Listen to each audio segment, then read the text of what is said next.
I remember when I was in prison, and I used to fellowship with this guy for years. We would go to the Bible studies, we would be together, and sometimes he would come get me, Brother Cal, you going to Bible study? I'd be like, yeah.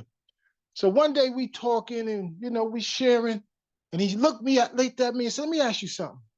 He said, do you really believe this stuff? I said, yeah. I said, do you? He said, I don't know. There's people in this fellowship that thinks like that right now. They come to Bible studies. They fellowship with you.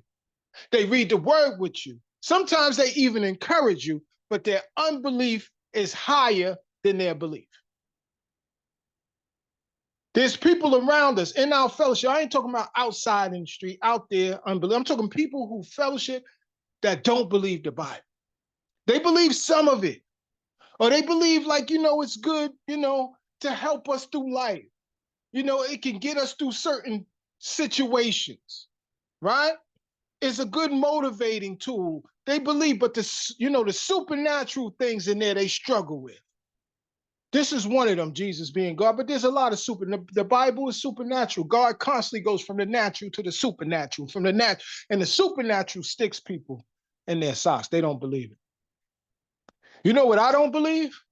And I'm just saying this, open this up. I don't believe how the earth is not too far away from the sun that will freeze to death and not too close that will burn up. I don't believe how the earth is the only planet with proven vegetation.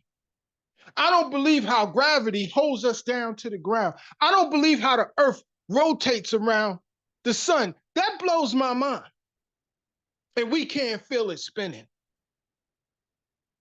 I don't believe how the earth is just perfectly made and tailor-made for man. I struggle with things like that.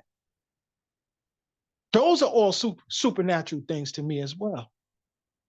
But we struggle with God. We struggle with the things of God. God taking credit for making this earth for us and all that. We struggle with that. That's the problem. Mm. See, God, one thing I know about God, and I want y'all to catch this before we get into this, is that the problem people have with God is that he challenges. People want therapy and they want everything else, except for the things that challenges your convictions, that challenges what you love to do, that challenges the things that you enjoy. Then we have a problem, to be honest with you.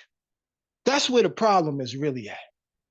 Because the Bible challenges the very things that you love to do and want to do. And that's where the problem comes in at.